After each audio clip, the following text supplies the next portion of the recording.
Okay, so welcome. Good evening, everybody, ladies, gentlemen. Now, if you're here with me, either you're on Instagram or you're here on the Zoom call, it means that you are either a nonprofit founder or you're a senior program executive. You work in the social impact space, and then you are driving the SDGs. And also, you're here because you want to build the capacity to access 5 and 6 figure dollar grant funding. So this is a money conversation. We're going to be talking about how to position your nonprofit, how to master the fundamentals of writing compelling funding proposals so that you can access 5 figure, 6 figure dollar grant funding for the work you do in your nonprofit organization. So I said it's going to be a long call, minimum of 1 hour we're going to be spending here tonight, because I want to show you different insights from my experience, almost a decade experience working in the grant funding space.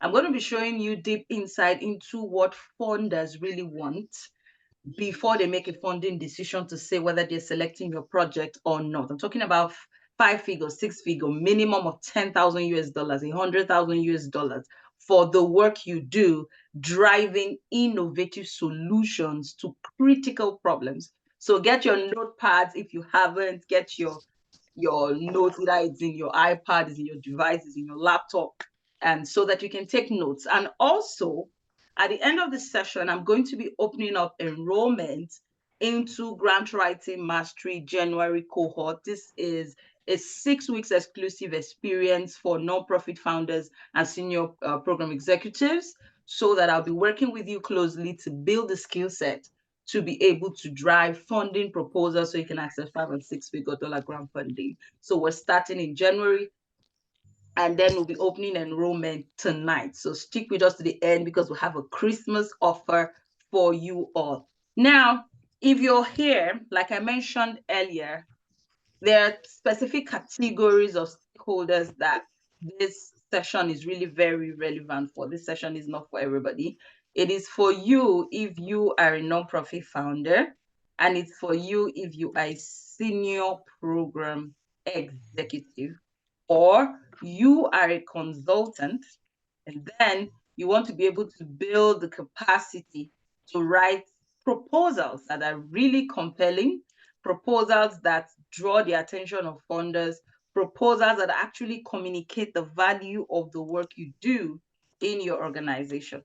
And so if you're Instagram, you're seeing me facing this way. That's because I'm using slides connecting with the people on Zoom. All right, so those are the three categories of people that we have invited here tonight. As you join in, drop your location in the chat area. You're a nonprofit founder, you've been funding your work out of pocket, you've been funding your programs personally or with donations from your board, from people who just love the work you do, but you've not been able to access substantial funding opportunities for your work, 10,000 US dollars and above for the work you do, irrespective of wherever you are on the planet, whether you're in the US, you're in Nairobi, you're in Lagos, Nigeria, you're in the UK, it doesn't matter where you are. You've not accessed substantial funding, or you have before, but it's not coming in consistently. That's the first category of people we're targeting tonight. And also, you are a senior program executive. You're not necessarily the founder, but you were hired and you hold a high level position in the nonprofit organization. You are saddled with the responsibility for driving resources, driving revenue to fund programs. So you are hired, and it's part of your job description to be able to bring in funding for the organization's work, but you're stuck because you don't have the skill set, you don't have the experience writing proposals that actually gets you funded, or you are a new consultant. So these are the three categories of people we're looking tonight. So if we're meeting for the very first time, my name is Ruki. Ruke Oviechesiwi is the name. I currently live in the UK. I'm originally from Nigeria. I've worked almost my career years in Nigeria before moving to the UK. And I've been running Strategic Outcomes Consulting for the last 3 years.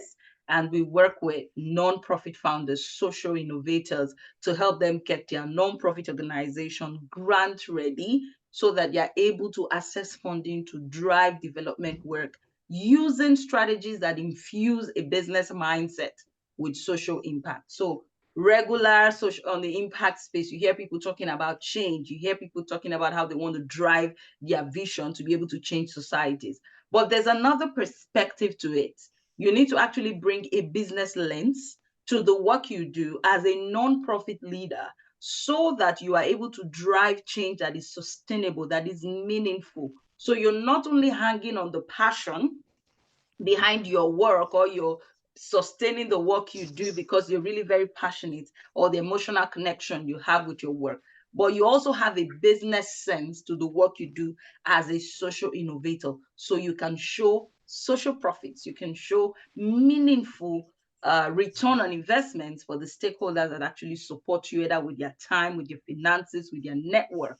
And then in the last 3 years, in Smartegic, we've been able to help our clients access well over $1 million for the work that they do in their nonprofit organization. Now, like I shared via email, I wrote an email to a couple of you. I even shared it on social media. In the last 2 weeks, we had about 4 of our past participants for Grantwriting Mastery who assessed over $100,000 in value for the grants. These grants award range from $10,000 to $45,000 in a single award value.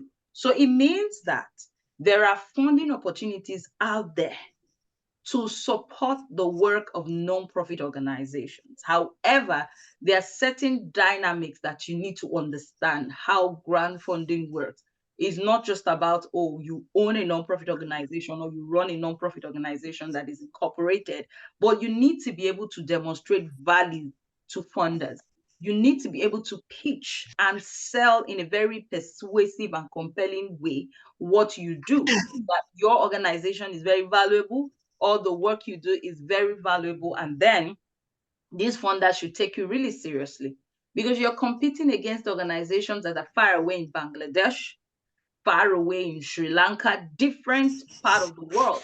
And then you need to be able to show, within this pool of thousands, hundreds of thousands of nonprofit leaders competing for this funding, you need to be able to show why your intervention is really needed, why your program is really valuable, how your program can really drive change and make it really valuable.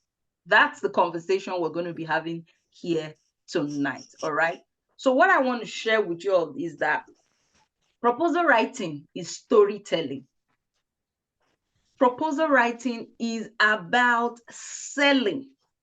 So it is not a pity conversation. It's not a conversation of, oh, widows are dying or children are hungry. We know that that's valid. There are a lot of people facing deprivation or facing one form of discrimination or the other. But you need to put your stories together in a way that it is sellable, that funders can see the value of the work you are doing and be persuaded to make a positive funding decision in your favor. Now, sometimes I sit back and then evaluate the proposals that our past participants in Grantwriting Mastery have worked on, the different projects that were actually approved and funded with cash in their account, talking of $5-6 figure grant funding. They all have something in common. The programs, the projects, the interventions have been structured in a way that it tells a very compelling story of change, of impact, of improvement that is sustainable for the population or for the group that that project actually targets. So as you're joining the session tonight, I want you to begin to visualize, these insights that I'm sharing with you, and see how it connects back to the work you do in your nonprofit organization. Grant proposal writing is selling. It is storytelling. You're selling your ideas. You're selling your solutions. You're selling something valuable. It is an exchange of value. So you're not telling the stakeholders, oh, they should feel sorry for the work you do, or they should feel sorry for the population you're targeting, but you are bringing a solution to the needs, to the gaps, to the challenges of the people that you actually represent, of the group that you've actually pitched your organization to represent or to work with. You are promoting a valuable solution. So sometimes I tell my community members that you need to look at yourself as a business owner. You're not different from a product-based business or a service-based business. Because when you reframe the work you do and you begin to see it as a service that you're providing, you will be more intentional about the quality of work you're putting out. You'll be more intentional about how committed you are to the process. So your program, your project, whatever intervention you're looking for funding for is actually a service that you're providing, or it's a product that you have developed. And so proposal writing, funding proposal writing is about selling that service, selling that idea to funders who would then buy into it so you can execute it for your target population. So it's about selling, it's about persuading funders to put in money into your vision. Now, if you're here on the Zoom call, I'm actually projecting my screen. So for those of you on Instagram, you will not be able to see the screen until the recording is up on YouTube and you can see that. So our very first success story from Grantwriting Mastery was way back in 2021. The first participant, I mean, our clients that ever got funded was for 5,000 US dollars. And this was for a project, a medical outreach project somewhere in Lagos, in the outskirts of Lagos State, Nigeria, for 5,000 US dollars. Now, every time I like sharing the story of Husseini, I like talking about his grit, I like talking about his progress. He has gone on to have other project approvals since then, but it just shows that every skill that you need to be able to get ahead in your nonprofit organization, you have to make the conscious choice to develop that skill set. Growing your nonprofit is a skill. Grant proposal writing is a skill. To be able to access or attract funding, partnerships for your organization's work is a skill which can be developed with time, which can be learned. So this, at the time in 2021, when we launched the very first cohort of Grantwriting Mastery, we were not, there are some components that we have developed right now that was not even available at the time in 2021. But with the support, with the platform, with the structure of the course at that time, Husseini was able to work on an idea, work on a program within the training period. We were together for about 5 weeks at the inception of the program. And then he was working on certain ideas around medical outreach, health outreach for children in Lagos State, in some underserved community in Lagos State. And the same idea he worked on during Grantwriting Mastery, our first cohort, he put it in a funding application, in a grant application, one of the open small grant opportunities for health programs that was open at that time. And it was approved for 5,000 US dollars. So this story is always a reminder of the journey, how far we have come, the impacts we have made with this single program, Grantwriting Mastery. All right. So I want you to be able to connect and see yourself in Husseini's story, to say that, yes, even if you have never written a proposal before, or you've written grant proposals before, they have all been rejected. I want you to see the possibility on the horizon. We have other participants that have accessed 100,000 US dollars and more. But this small story, this humble beginning, also shows that it is the first step from where you are. You can be able to access $5,000, $10,000 for your organization's work when you put in the work. So we'll be starting from the fundamentals. I told you we're going to be here for about an hour, and we're going to be starting from the fundamentals about grant proposal writing. Like I mentioned earlier, it is a storytelling process. It's a process of selling your vision in a way that funders are able to see the solutions. Funders are able to see the value in the work you're doing. They're able to see and understand how you are able to make change happen. In the social impact space, the work you do, whatever project you have designed, you're doing one project, you're doing one activity, you're running one program, anyhow you want to call it, intervention is about creating change, is about influencing change. Whether you're trying to change policies, you're trying to change public perception, public behaviors. You're about to, whatever you were doing, whether it's in the health space, is in entrepreneurship, is in environment, sustainability, agriculture, irrespective of the sector where you are working. It's about shaping new experiences, new circumstances, new outcomes that is a radical shift from where your population, where your target population currently is, and where you want to move them to. You're actually transforming their experiences. You are creating a shift, a change in their lives, in their reality, in their experiences through your solutions, through your work. What this means is that as a nonprofit leader, whether you're a founder or you're a senior program executive, your organization has identified a need or has identified a gap in the society, and then you have created a solution. It's a project, it's a program, whatever it is. You have created a solution to meet that need.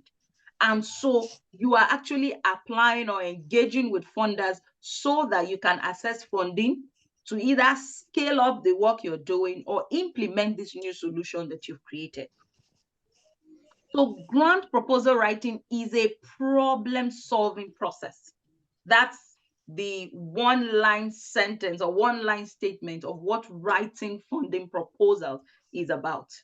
Proposal writing is problem-solving.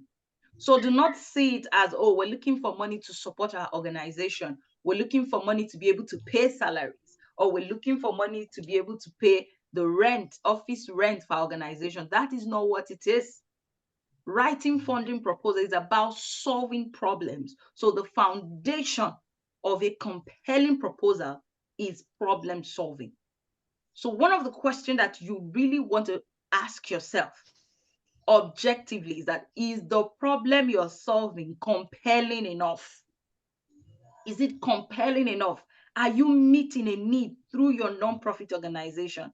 There's a difference between having a nonprofit because, oh, you want to do good in society. It's not about your ego. It's about solving problems in society. So the foundation of very compelling funding proposal is that, one, you must be solving a problem, and the problem must be compelling.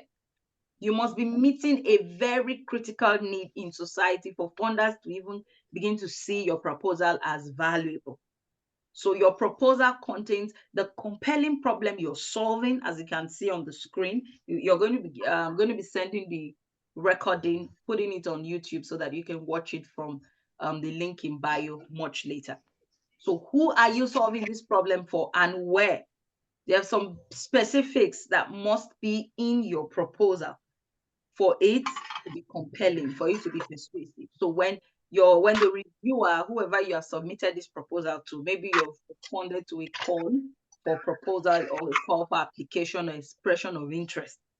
So your narrative must show that you're meeting a very critical need. You're solving a compelling problem for a community, for a specific group of people who have similar challenges or similar needs. You are very clear about who this target population is. And then your proposal also communicates why it is important to solve that problem.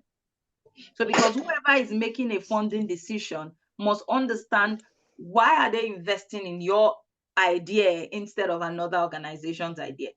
So you must be able to justify why your solution is really very valuable per time. How do you intend to solve the problem? And why you are best positioned to solve that problem. So if you have attempted to write a proposal before, if you've seen grant application templates, funding proposal templates, you see that there are very critical questions that funders are interested in. So each section is the funder asking you a specific question. The basics, as we'll be seeing later on when I share the different components, what a standard proposal would contain, even if every funder may present it in a different way. These sections of the proposal, the funder is trying to understand what problem you're solving, or how your solution is relevant to their own vision, because every funder has priority areas. Okay, you might have a funder who is interested in environmental sustainability, or who is interested in driving youth entrepreneurship or digital entrepreneurship. And so your proposal gives them the information and the details they need to see how your project is going to help them advance their objectives. How is it going to help them meet their own goals for that period? So however the funder has tailored that template or designed a template, it gives them details about the problem you're solving, about how unique your solution is, why it is important for you to solve that problem for the population that you're talking about, and also what gives you an advantage. Because remember, at the beginning, I mentioned that proposal writing is a selling process. Proposal writing is about storytelling. So all the stories that you're putting together in your proposal, in your document, actually tells the funder how you are best positioned to implement that project. What capabilities do you have? What expertise do you have? What track record have you gathered over time that puts you at an advantage over other organizations? Why should they pick your project over other organizations? Because it's not everybody who submits a proposal that would get the award. So you might have just an organization having $1 million, and they're seeking to give $10,000 each to about 100 organizations. At that point in time, you will find out that over 10,000 people may apply for that funding opportunity. So it's actually a competitive process. And then you must be able to put all of the things, embellish your proposal with the information that will give you an edge in that competitive process. And that's what we will be sharing with you in this session tonight. All right. So what do funders really want? Because people don't just come out to put out money to tell you we have this is a $1 million award. We're going to be awarding 50,000 US dollars to 20 nonprofit organizations. They don't just come out to do that. So basically, what you should know about funders is that just the way you think your vision is very compelling, your organization has a clear vision, there's something you're driving, there's a change that you're interested in driving in society, you're influencing a particular change or shift in society through your nonprofit organization's work. It is the same thing for funders, but they're coming with a different strategy. So funders may not necessarily be, or grant makers may not necessarily be in the field going to engage with communities, going to engage with a specific target population in order to solve their problem. Their own strategy is to mobilize stakeholders, make funding available to support organizations like yours, to support other nonprofit organizations as implementing partners. So their role is to provide the funding for you to execute your ideas. That's why you see funding opportunities out there. You see call for proposals, call for applications, call for expression of interest. That is their own strategy for influencing change in the society. So they call for these ideas, pick ideas that are aligned with where they want to go, aligned with the direction of change they want to support, and then fund these ideas. But in making these decisions, there are certain things that funders really want. And over the years, working, coaching nonprofit founders, writing proposals for clients, and then attracting several funded opportunities over $1 million US, there are certain things I've come to realize that I'm going to share with you. And the first thing is mission alignment. If you've ever joined any of my sessions, if you've ever joined any of my classes, whether free or paid, you will know that I always talk about mission alignment. It's not about writing 500 proposals a year. It's not about submitting 10 grants a month. Are you focusing on funders, opportunities that are aligned with where you want to go? Every funder has a direction. Every organization has a direction. So you must know exactly where your organization is headed. What change do you want to drive? That is even the first thing that you should get clear about before saying that you want to apply for grant opportunities. Be very clear. What are you trying to change? Are you trying to build the economic capacity of women who have been affected by maybe domestic violence, affected by one form of vulnerability or the other? Are you trying to shape public behavior so that people are able to manage their waste better and be more conscious of the environment? You must have clarity on the change that you want to drive, first of all, because this will help you filter the opportunities that you need to pursue by time. So you would see call for proposals, you see these opportunities online everywhere, but not everyone, not all of these opportunities are best suitable for you. So the first thing that funders want to see is that this, you now as the applicant, your mission aligns with theirs. So your proposal must speak the language of alignment with the funder, which is one of the things that you'll be working on when you get into Grantwriting Mastery. The first thing is mission alignment. So funders want to see that funding you helps their cause. It has to be a win-win conversation. It has to be a win-win transaction. Let me call it a transaction. So they're giving you money, $10,000, 50,000 US dollars for that project. But in the end, it helps advance their cause. So if you have a funder that's interested in building youth enterprise on the African continent, you cannot be coming with a proposal for a project that talks about maybe child mortality. It's a good cause, but it's not in alignment with this funder's focus. So donors, what they seek ideas that help them advance their vision. Their role is to provide the funding opportunities to implement the ideas you will come up with that help bring about this change that they have organized or structured their institution to support. So this helps you sift the opportunities that you should pursue, sift the funders that you should spend time to look out for when their opportunities open.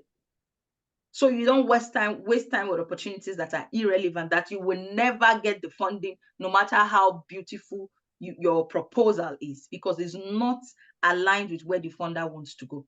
So funders want to advance their own mission. They want to achieve their own objectives. So one of the things that you must target to do is to understand the funder's objective, know exactly where they want to go, and write your stories, write your proposal narrative from a perspective that matches with where they want to go. So whoever is reviewing the proposal, as they read what you have developed, as they read about your ideas, they can just visualize and see how your project is helping their organization already. At that point, your project is sold. So the first thing is mission alignment. You focus on ideas, focus on opportunities that 100% matches with where your organization wants to go, and make sure that there's that shared commonality between you and the funder. And then the second thing, what funders actually want. So now, from experience, I've observed that a lot of projects, a lot of programs, interventions, they are developed based on speculations or assumptions. So you've been working in a community for a while, or you've just observed in your surrounding that maybe children don't go to school, without doing a detailed assessment of what the drivers are, what's really the problem, how is the problem structured in this particular environment. You go on and you set up a nonprofit, and then you're doing maybe back to school project, buying school sandals and school books for children. Whereas the problem is not that they don't have access to these materials they need to get back in school, is a problem of infrastructure. So in your proposal, what the funder wants to see, the funder wants to see that your idea, your solution, what you have proposed is evidence-driven. You have not come up with an idea that is based on assumption. From what you have written in your proposal, your idea is backed by evidence, backed by data. We are in a very data-driven society right now. Decisions are not made based on speculations or subjective judgment anymore. You must present critical data to support or to justify why any funder should take you seriously. So your project must target a well-defined population. Your proposal must be very specific. which is some of these are the things that you will be doing, working on practically in grant writing mastery. All right. So your ideas must be backed by data. You have done your engagement with your target population. You understand what the critical issues are. And these are the issues that you are writing about in your proposal, discussing in your proposal, supporting it with data and evidence to your funder. Now, in this last cohort, because we'll be wrapping up tomorrow for the November cohort, the first 2 weeks, people were battling to go and understand what they were doing in their organizations. I mean, like, a lot of projects were just based on, oh, hunch, we know that children need this, so we have just developed a program for them. Or women, we want to economically empower women, we just developed a training program for women. That's not how change works. Change is context specific, and you must be telling the funder through your proposal that you understand these key populations that you want to work with. You understand the issues. They are seeing it clearly in your proposal document. That is what justifies whether your project should be selected. They don't want to waste money on ideas that are not evidence-based. There's no data to justify what you're saying. So data is a critical part of your proposal writing process. And then the third thing that funders want, there are a lot of things funders want, but over the years, I've been able to distill all of this to these 5 critical points. So the first one is that you must work with mission alignment. They want to see that you are aligned with where they are going. The second one is that your work must be evidence driven. Your ideas, your solution must be driven by evidence, by data. And then the third thing is practicality. Anybody can come up with any solution, even if it's backed up with data, even if it's evidence-based, but is it practicable? Can this solution be executed and it will really deliver change? That's why you see a lot of questions the funder is asking you, how this program works, how would change happen. You see a lot of questions, they're asking you for technical tools, something like a logical framework, and you're wondering what that is. That's because this different information that they require of you helps them understand how this project that you're proposing would change the situation or will solve the problem. And a very good evaluator of your proposal understands how change happens. They are experts reviewing the proposals to be able to make a decision. And so when you communicate about your idea in a certain way, it shows, okay, this can be implemented, this is practicable. So your proposal is not a unicorn project. You're not trying to bring a solution that is out of this world. They may be simple projects, simple ideas, but it just shows a clear chain reaction, how change is going to happen, how you are going to solve the problem. Easy peasy. And then the fourth thing is your credibility and your capacity. So you may have successfully, done your research, you understand where the funder is going, you understand all of that, you are a good fit for the funding opportunity from your own assessment. You've developed your organization's program with evidence, you've really engaged with your key population, you understand what the issues are, your idea is practicable. But if you lack credibility as a non-profit founder, as a senior executive, as an organization, if you lack credibility and you lack technical expertise, it's a problem. So beyond all of that, the funder wants to be able to see that your organization is credible. And that's why you need to seriously document your work. So in the nonprofit sector, for the organizations, big organizations over the years, you see that they can draw back reports, impact reports from the work they have done 10 years ago, 20 years ago. The reports are there. Every year they release impact reports. That's because they're documenting their contributions to society. They're documenting their results, documenting their stories, documenting their lessons. It's part of institutional knowledge. And then it builds their credibility. Because if you see an organization that has been driving social change for over 10 years, and they have the track record, they have the proofs, the reports are there, pictures, videos from a long time ago, policy briefs and recommendations that they have developed over the years, you know that, okay, this organization, they know what they're doing. Rather than an organization that tells you they've been in existence for 10 years and there's no evidence. Just like what's trending now in my home country, Nigeria. There's no evidence that you've been there for 10 years or for 5 years. There are no reports, no document, nothing shows that you've been in existence for 10 years.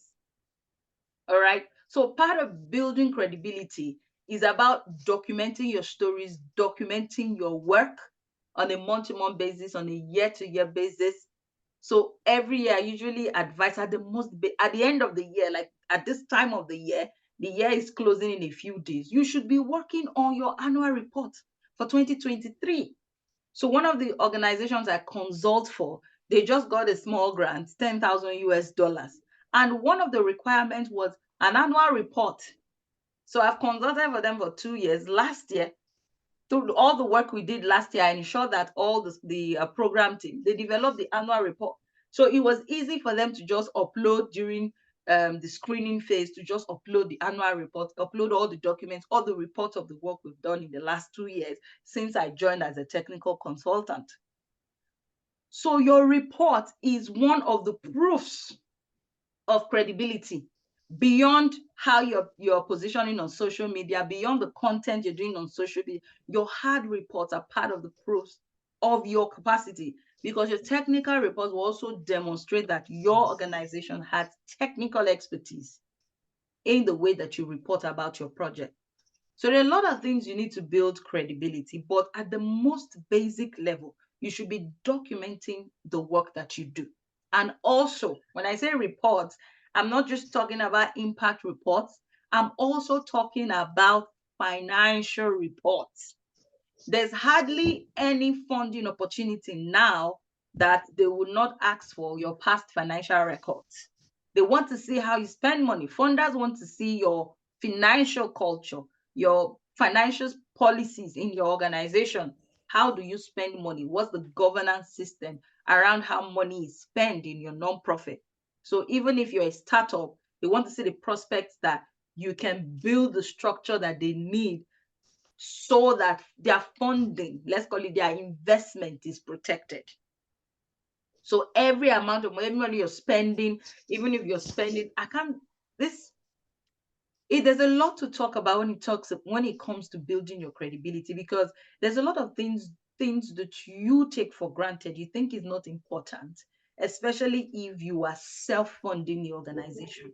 You have the assumption that, oh, you're spending money out of pocket, so it's not relevant to start keeping receipts or having a policy around your own money that you're spending in your organization. But where it is relevant is that even at your self-funded stage, funders are able to see that you have the financial behavior that positions your organization as an organization that has financial integrity. So even if you're self-funded, these simple financial systems, simple policies, standard operating procedures around how money should be spent, and the track records of all the money, because when you do your projects, no matter how small, that project came at a financial cost. There's a financial implication to the project that you implement. You don't implement a project in vacuum. You spent money. You spent money to buy certain things. You spent money to pay for certain services, pay for certain product that you used for your project. So we need to see the financial trail of those transactions at the barest minimum, the receipts that shows that, okay, in the first quarter of 2023, you spent $500 out of pocket. In the second quarter, you spent $2,000. So the year 2023, your organization spent $5,000 for the project. And then you're writing an application to a funder to say you need $10,000. You've already shown the track record of what you did with $5,000 of your own money. So you need to begin to take that into consideration if you've not been doing that. All right. Ensure that everything is you're documenting your work, including your financial decisions. So that's part of credibility and capacity. Do not forget that the nonprofit sector, there's an interesting thing about the nonprofit sector. Is a knowledge-driven industry. So you're solving problems. There's new knowledge every day. So even organizations that say, one of the thematic areas, the most popular thematic areas will be women and youth. You're working with women empowerment, this and that. There are different technical expertise that you need in these different thematic areas. And so you must be showing that you're building these skills. So you cannot say that you're doing women advocacy and over time you're not building yourself. You're not attending trainings. You're not building, updating your knowledge, updating your skill set. And that's why most times, as part of your supporting document for the funding, the funder will be requesting for CVs. They're requesting for CVs of your team members so that they can see the background, they can understand the technical capacity or the skill set of the team members that will implement that project. So it's not free money you're coming to take. I want you to shift your mindset and begin to see this as an investment. So you are engaging with investors and you need to justify why these stakeholders, why these funders should be investing in your nonprofit organization. And part of doing that is showing your credibility and also showing your technical capacity. So you must find opportunities to build your skill set. Now, for those of you that have shown up for this onboarding workshop and then you're enrolling into Grantwriting Mastery, it's part of building your skill set. So you're building the skills to generate revenue for your nonprofit organization. All right. And then finally, value for money. The conversation around value for money is a very deep one because what can you do with 10,000 US dollars? So sometimes I see past clients when they work with me and I see their budgets. I say, okay, what's your plan for the year? What projects do you want to do? And I see budgets they have developed, and I'm wondering, what do you need 50,000 US dollars for? Because the things you said you want to do does not show value for the 50,000 US dollars that you're saying your budget is. The nonprofit sector, this is not a sector where you feel, oh, there are a lot of grant opportunities, so you can grab grants here and there. You must show value for money. That's why I said, see yourself as a business, as a service-based business. Now you're asking for investors to come and invest in your business. You must demonstrate to that investor why your program, your organization is a good investment, and then you can bring return on investment. So if you're telling someone to invest 10,000 US dollars in your business, you must be able to show that you can bring more than that 10,000 US dollars. The output that you're able to create is more valuable than the 10,000 US dollars. It's the same thing in a nonprofit. So you want 10,000 US dollars, you want 50,000 US dollars to implement a project. You must show.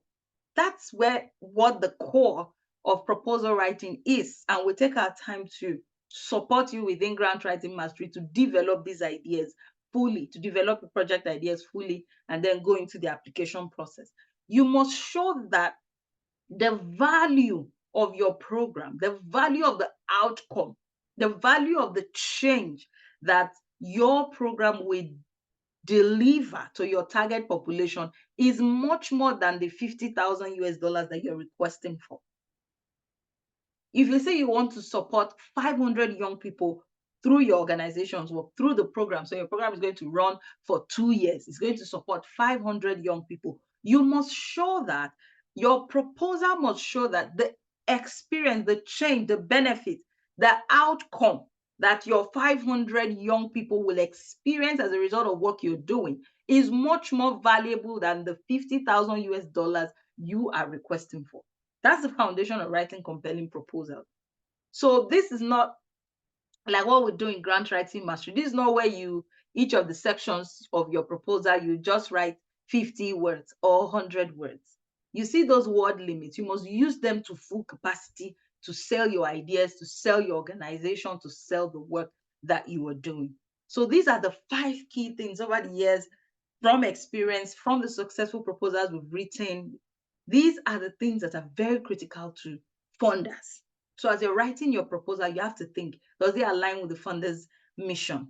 Are my ideas evidence-driven? Are they data-driven? Are my ideas practicable? Will it really create the outcome and create the change that we're talking about? Do you even know what that change looks like?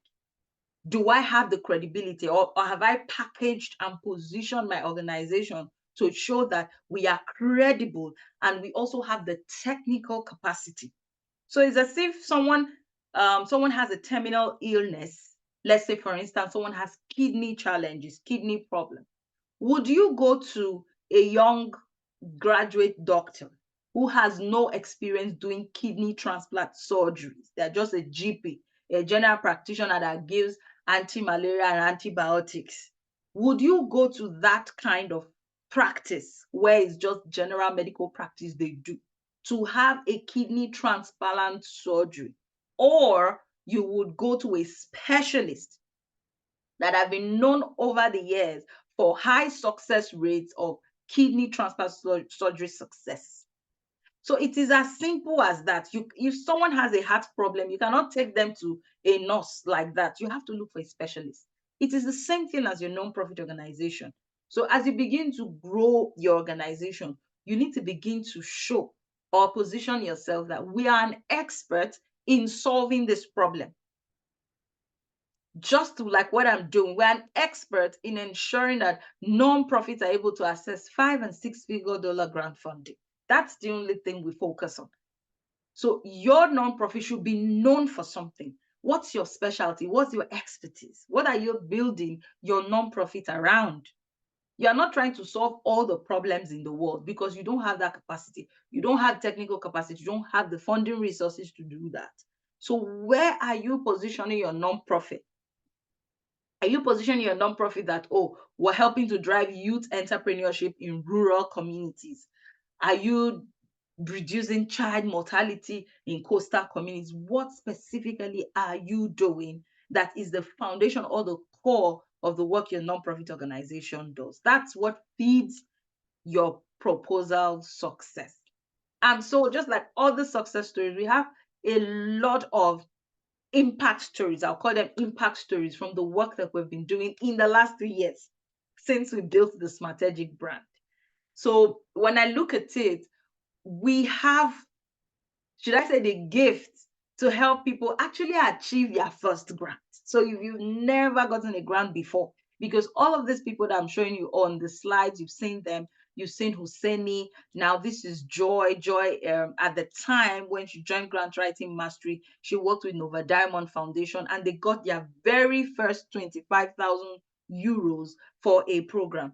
Also, this is Livingstone. He's from Collaboration of Women in Development in Kenya. They are based in Mombasa, Kenya. And then in 2 years, what they have accessed, they've accessed over 117,000 US dollars for work around reducing youth vulnerability to extremist narratives and also working around climate change adaptation in Mombasa, Kenya. Now, a lot of these participants, these are their very first grants for their organization. So saying that you have not accessed grant before is not a disadvantage.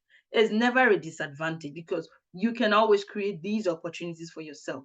Now, getting your first grant may be the most difficult, but once you've been able to cross that hurdle, you are able to show track records, you're able to show proofs to funders that yes, even other organizations are beginning to partner or are beginning to fund the work that we do.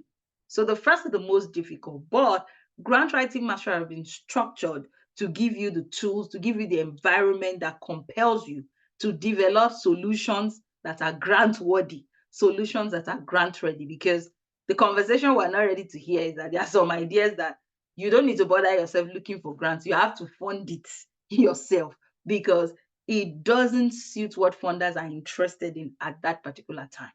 So at different seasons globally, there are ideas, there are solutions, there are areas that stakeholders are interested in funding. So you must align with what they're interested in funding at that particular time. And these are the things that we have been talking about. So for a traditional proposal, no matter, I always say this, we've hosted this workshop about 5 times this year in 2023 alone. We've done this about 5 times.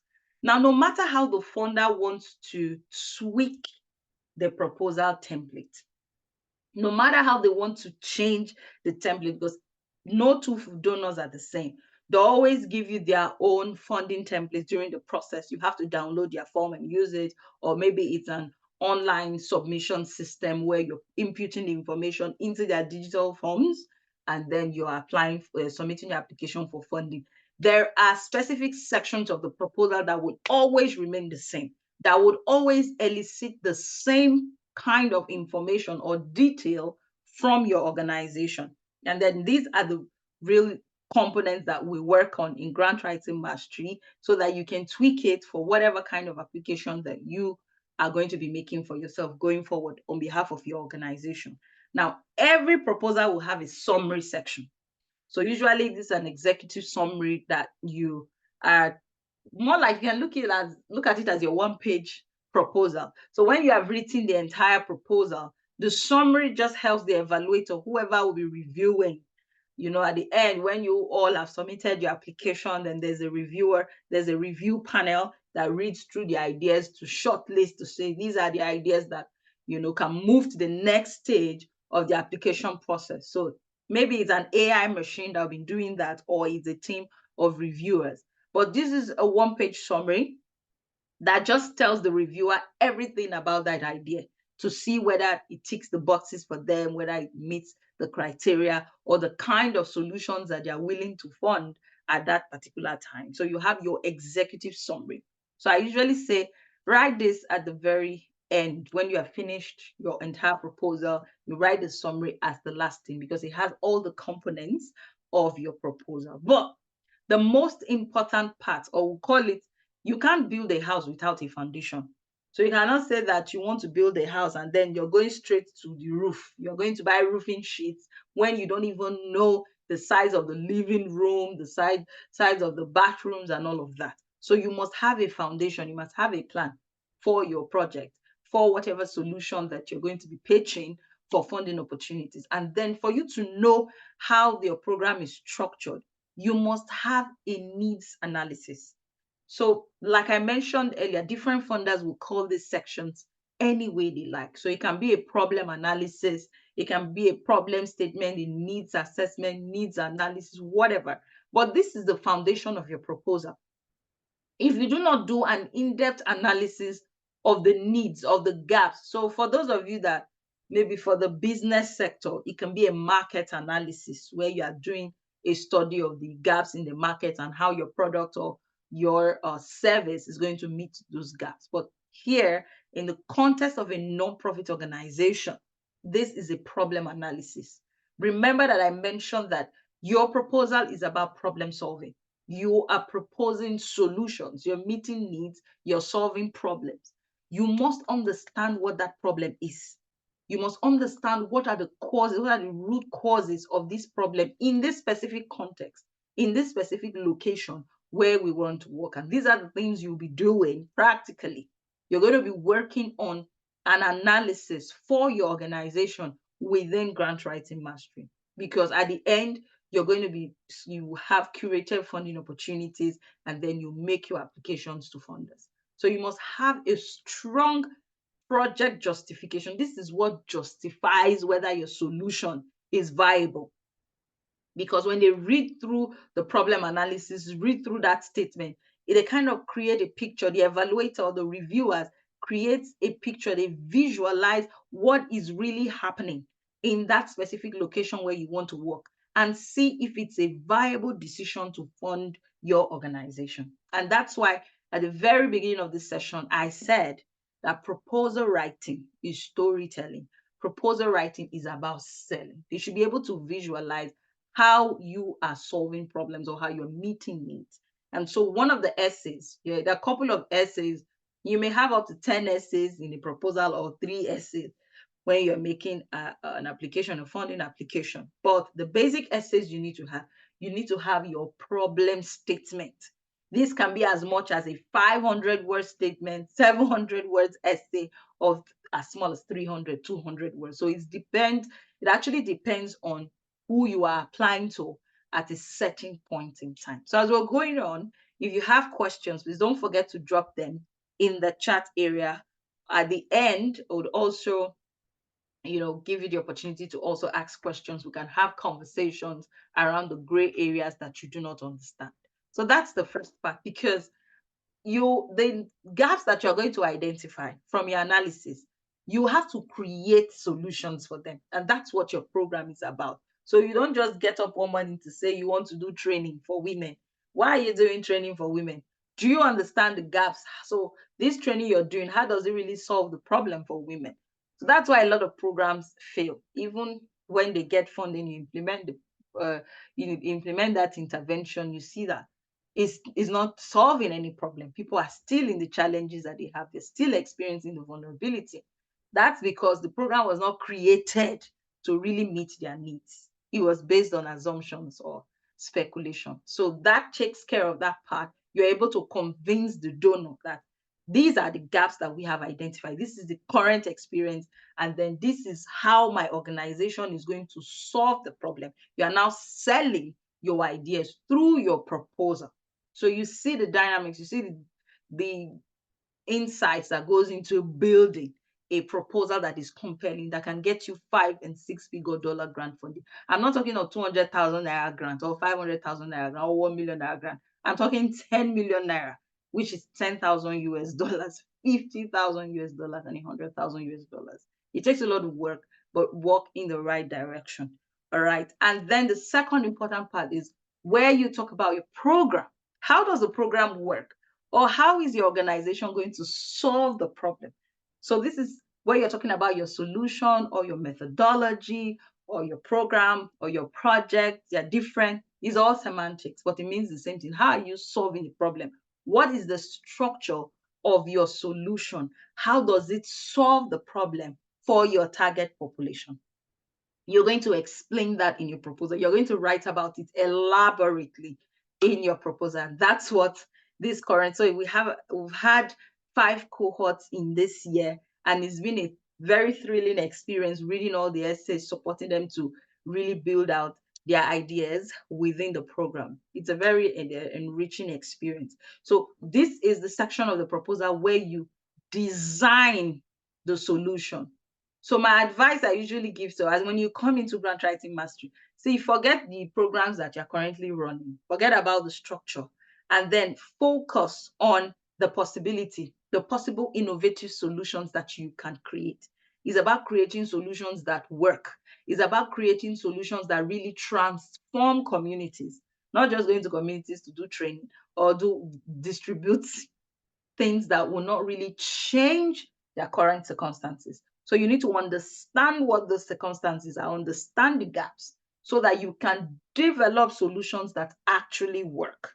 Over the years, in the last 3 years, we have really improved the structure of Grantwriting Mastery. That's because as I continue to engage, I've engaged with over 4,000 nonprofit founders across the world, either through my email list, or I'm not even talking about social media and all that, but people that I write to through emails, about 4,000 of them. And so from the experiences with teaching, coaching, I see new gaps every day.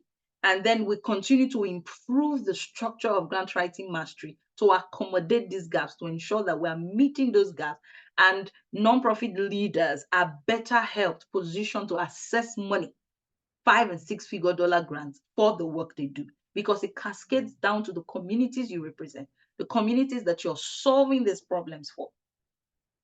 And so it's about designing solutions that work, structuring programs that really create change and transformation for the population you're supporting.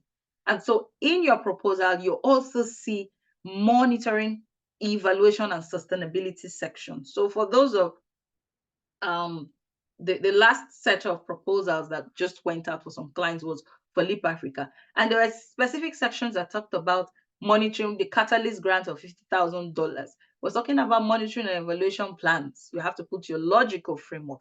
And then what's your future funding sustainability strategy? So the reason why a lot of you run away from the proposal process, or like, or even if you've developed really meaningful relationships with stakeholders, and then you get to that conversation where they say, okay, send me your proposal, send me your concept note, and you're running away. That's because, you know, your brain, you have to put a lot of technical information, you have to develop these ideas, and it takes work. And so Grantwriting Mastery gives you that environment where you brainstorm, you develop all of these ideas with support, and then you are able to go to your meetings, your networking events, and then provide all the information that people who are willing to fund your work want to see. So monitoring, evaluation, sustainability is a critical part of your organization's work. So if you've not been working from that perspective, ensuring that you have strong systems that push you to create change. So anybody can develop any program, but if you do not have a strong monitoring and evaluation system, you will not be able to know how your work is creating change or creating meaningful or significant impact in the communities where you're working. So monitoring and evaluation actually compels you. That's why in your proposal, you are forced to develop an M&E plan.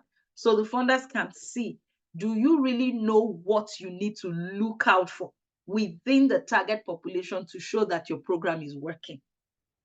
And so most times why a lot of proposals will fail is because of a weak M&E plan.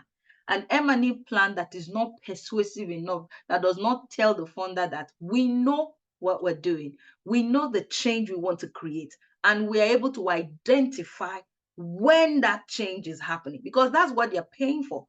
They are giving you money to create a specific kind of change. But if you don't know how you're going to measure, identify, and measure that change that's happening, is a big red flag. And then your proposal can be thrown out the window. So this is another very critical section of your proposal, and sustainability. How do you intend to sustain your proposal? So over these last 5 cohorts we've had this year in 2023, we've had people come up with very exciting sustainability strategy. In fact, one of the participants was a consultant from Accra. And when they went back to talk to their client, they were like, we don't even need grant again.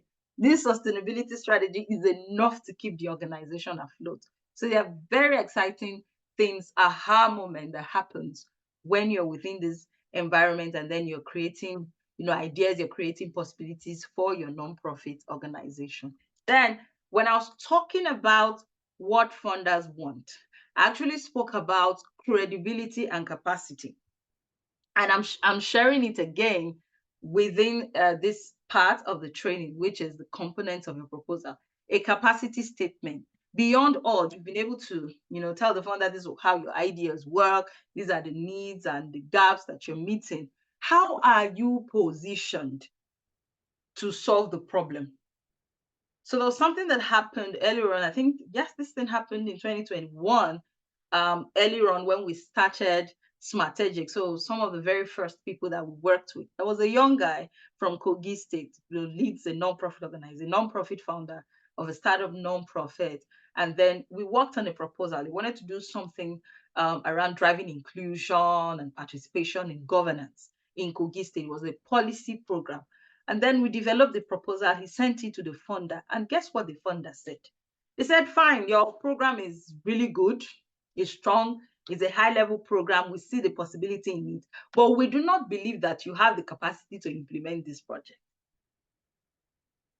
So you have done the work, you've proposed something really exciting, but what will make you lose the opportunity is that you have not shown enough. You have not positioned your nonprofit that you have the capacity to get the job done. So it's one thing to create a solution. It's one thing to have the capacity to get the job done. So that section of the proposal is where you sell yourself. Remember, I said proposal writing is storytelling, proposal writing is selling. So this is where you tell stories that sells yourself, that sells your organization as having the capability to implement the project. So you see why these big monies, you have to do the work to be able to get them. I mean, $10,000 will not just fall on your laps. $50,000, $100,000 will not just fall on your laps for doing nothing. You have to sell yourself. You have to sell your organization's work.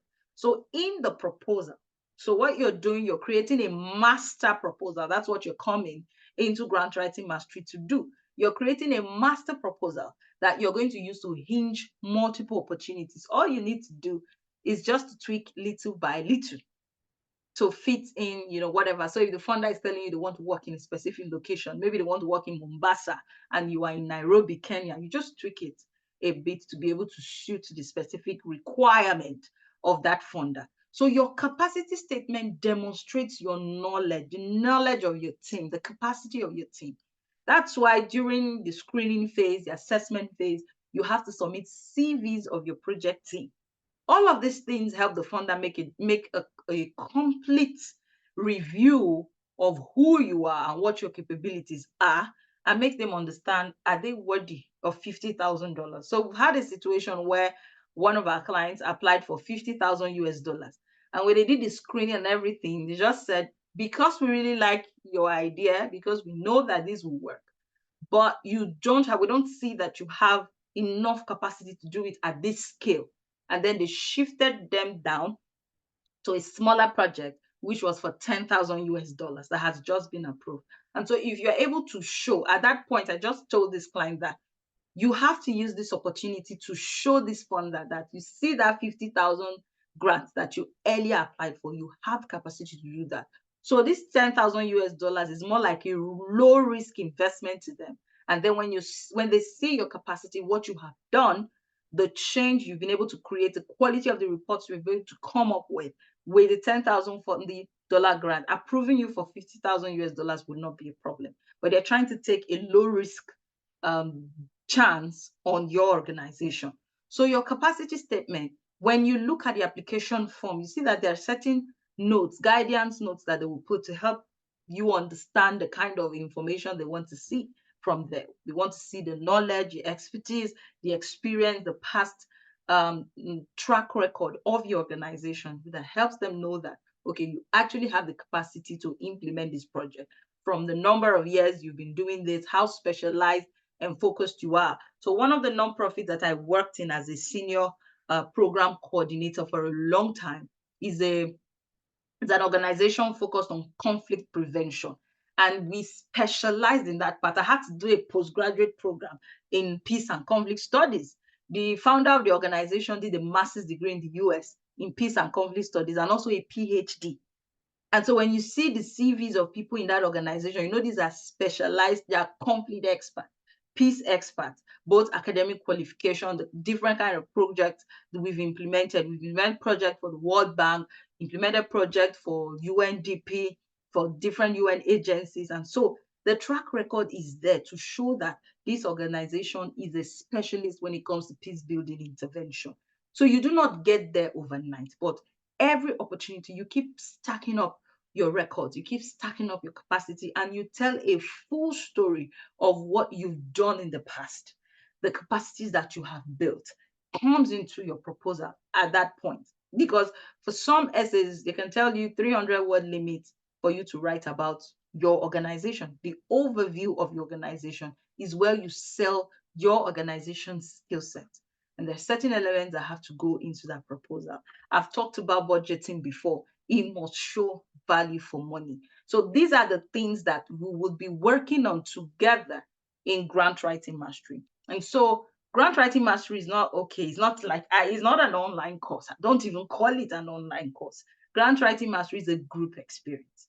So the course is just one of the things in it that gives you the knowledge and the information to work with. The real work is when every week you're developing this part of the proposal, you're writing, you're doing the research, writing this work, and I'm going with you on that journey to help you identify the blind spots, to give you the support and the advisory to continue to improve those parts of your proposal till you get to the end, which is the funder engagement section. All right. So this is how the grant writing mastery workflow is. Unfortunately, for those of you watching on Instagram, we cannot share screen, but the recording will be up. We're currently recording it via Zoom.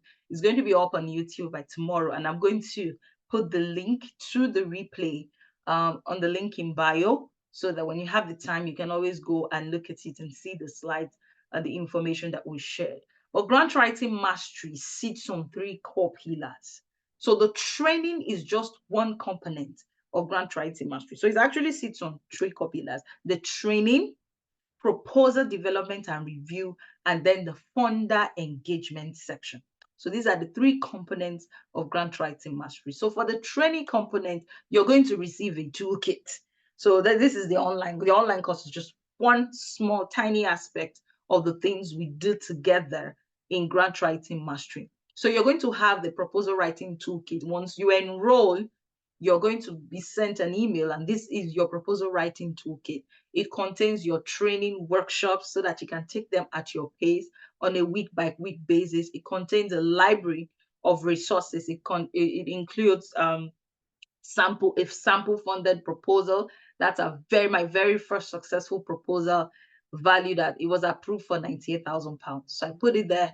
It's more like a landmark document. It's there so you see how the essays are structured, how you need to also present your ideas. Contains the application template that you'll be using to create your ideas. There are checklists, there are ebooks in it. So it's a resource bank. But that's just one component of Grantwriting Mastery. So once you enroll, you're going to receive your proposal writing toolkit, which is the training, and you'll be taking them week by week within the 6 weeks period of the next cohort. So this cohort will run from the 6th of January to the 10th of February 2024. So that's the training component. The second component of the Grantwriting Mastery workflow is the proposal development and review. That's where the work is. So when you take a particular module, like module 1, where we talk about aligning with donors' interest and also understanding your community needs, you will do all the analysis and build the essay for that particular section of your proposal. And then on a week by week basis, I will review. So for the first week, for all participants, I would review the work that you have done in that essay, in that analysis, and support you to ensure that whatever you create, whatever content, technical piece that you're creating in Grantwriting Mastery meets donors and funders requirements, so that as you're engaging with funders in the funder engagement section, where we curate funding opportunities for you, as you submit your proposals, you're submitting high quality proposals that gets you 5 and 6 figure dollar grants.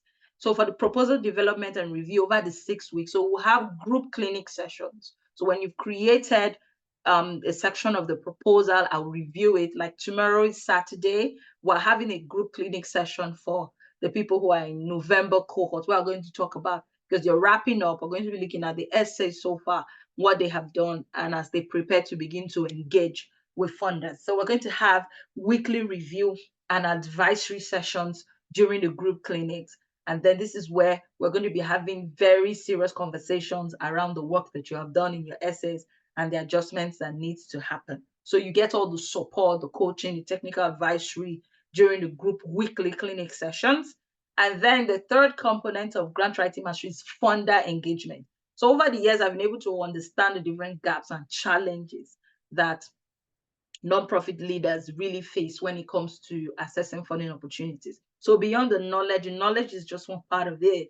They also need to have that supportive environment that they build the skill set, and then they can experience growth as they're developing. They know that they're developing the right skills and they're doing things in the right direction.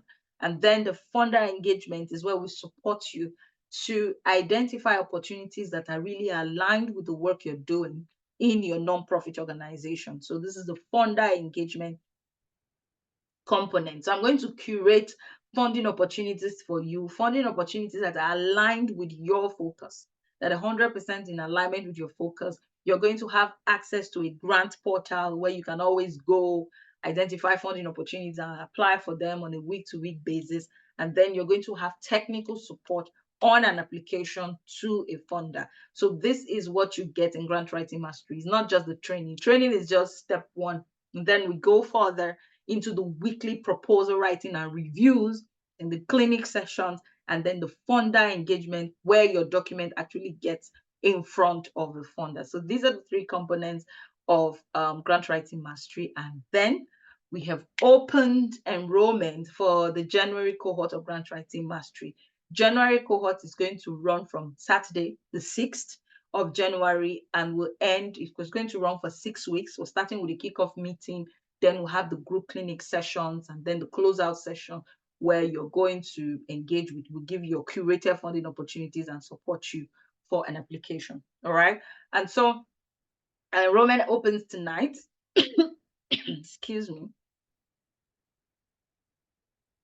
Enrollment has opened tonight, and then it will close on the 31st of January. So when you join the waitlist, for those of you that have joined the waitlist, you saw that we said you joined the waitlist, we're going to give you a 40% early bird discount. That's what we've always done.